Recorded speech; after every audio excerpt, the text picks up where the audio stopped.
Bonjour à toutes et à tous, merci de me retrouver pour ce nouveau tutoriel Alliance. Cette semaine, nous allons voir comment réaliser une découpe sur une matière que l'on appelle le floc, afin de réaliser un transfert sur une matière textile, à savoir un t-shirt, à l'aide de notre nouvelle presse.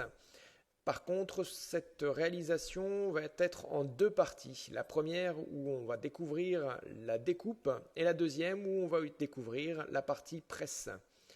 Très bien, commençons. Donc pour mon exemple, j'ai une chute de floc que je vais utiliser. Donc je l'ai placée sur ma feuille de transport et je vois qu'elle utilise à peu près 2 unités de la feuille de transport. Alors je vais paramétrer mon environnement de travail.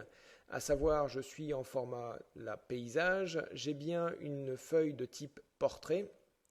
Je vais afficher les bordures de découpe en cliquant ici. Puis je vais révéler légèrement la feuille de transport afin de pouvoir définir ma zone de travail.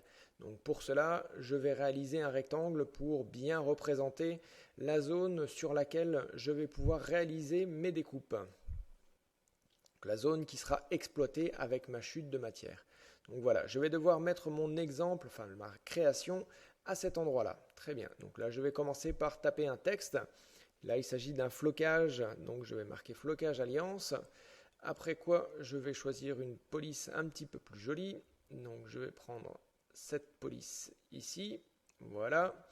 Et enfin, je vais rajouter un petit peu de charme à tout ça en ajoutant un petit traçage en dessous de la police de caractère à l'aide de l'outil rectangle à bord arrondi. Enfin, avant cela, j'ai effectué le mode miroir, car il faut savoir que lorsque l'on fait des découpes sur du flex ou du floc, bien souvent on est obligé de réaliser une copie miroir pour que la découpe puisse venir se faire correctement. On verra ça lors de la pause dans le second tutoriel.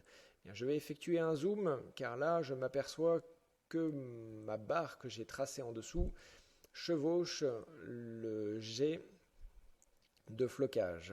Alors je vais régler celui-ci pour qu'il soit correct au niveau des espacements, le déplacer également à l'aide du curseur. À présent, je vais utiliser l'outil couteau pour venir découper les parties qui ne m'intéressent pas. Donc je fais une découpe ici, une découpe de l'autre côté, et à présent, je peux sélectionner la partie où se trouvait le jet et la supprimer. Voilà. Je vais rapprocher légèrement ma forme. Très bien. À présent, je vais regarder les extrémités pour voir si celles-ci sont correctement placées. Donc là, j'utilise la version Silhouette Studio Designer Edition, donc j'ai l'option croix qui est disponible. Celle-ci est très utile car lorsque je vais lancer la modification de forme, je vois que je vais pouvoir aligner le début de ma forme avec le E qui se trouve juste au-dessus. Très bien, à présent je vais pouvoir réaliser la même opération de l'autre côté et aligner le début de ma forme avec le F. Donc lorsque je clique sur modifier la forme, on voit que lorsque j'agrandis, je peux faire coïncider celle-ci avec le début de ma forme F. Très bien, à présent, il ne me reste plus qu'à grouper l'intégralité de mes formes. Voilà, donc je sélectionne les deux, je fais l'option grouper. À présent, je vais faire une rotation pour me trouver dans le bon sens d'orientation, une rotation dans le sens horaire.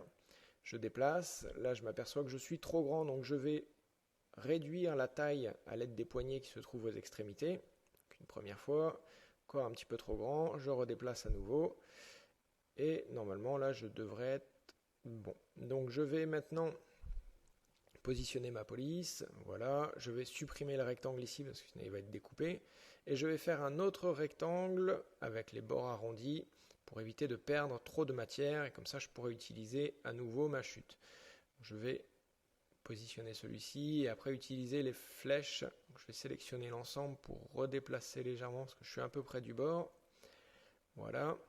Donc là je le déplace légèrement à l'aide des touches de mon clavier. Donc les touches gauche et droite, haut et bas, vous permettent de déplacer les formes de manière plus précise.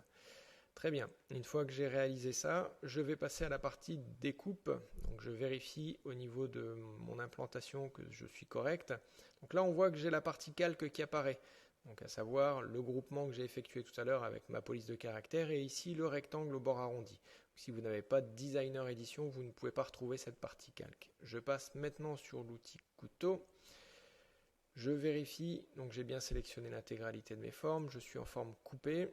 Je vais sélectionner à présent ma matière, donc là je suis sur transfert à chaud flex, donc moi c'est du floc, je descends mon ascenseur ici et j'obtiens la forme floc. Je vais positionner mon embout de découpe sur la valeur numéro 3 comme indiqué ici.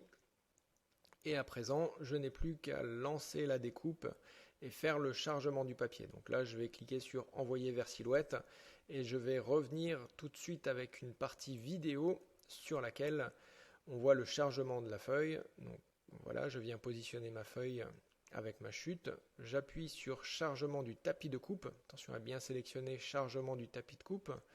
Une fois que c'est réalisé, donc sur mon logiciel, je vais faire envoyer. Donc là, pour la vidéo, j'ai raccourci considérablement la phase envoyer, qui va être très courte là, parce qu'il y a toute une découpe. Voilà, donc là, on est finalisé au niveau de la découpe. Donc je vais vérifier avant de retirer ma feuille que je suis bien découpé. Si ce n'était pas le cas, je pourrais relancer celle-ci sans sortir ma feuille, car une fois que celle-ci est sortie, je ne pourrai pas revenir. Donc, on s'aperçoit que la découpe est correcte lorsque je vais déformer le papier. Voilà. Maintenant, il ne me reste plus qu'à écheniller. Donc après échenillage, voilà ce que l'on obtient sur l'envers et sur l'endroit, on voit que la police de caractère est à l'endroit. Il ne me reste plus qu'à utiliser la nouvelle presse textile à plateau pivotant que nous allons voir lors de notre prochain tutoriel. Je vous souhaite de très bonnes découpes à tous.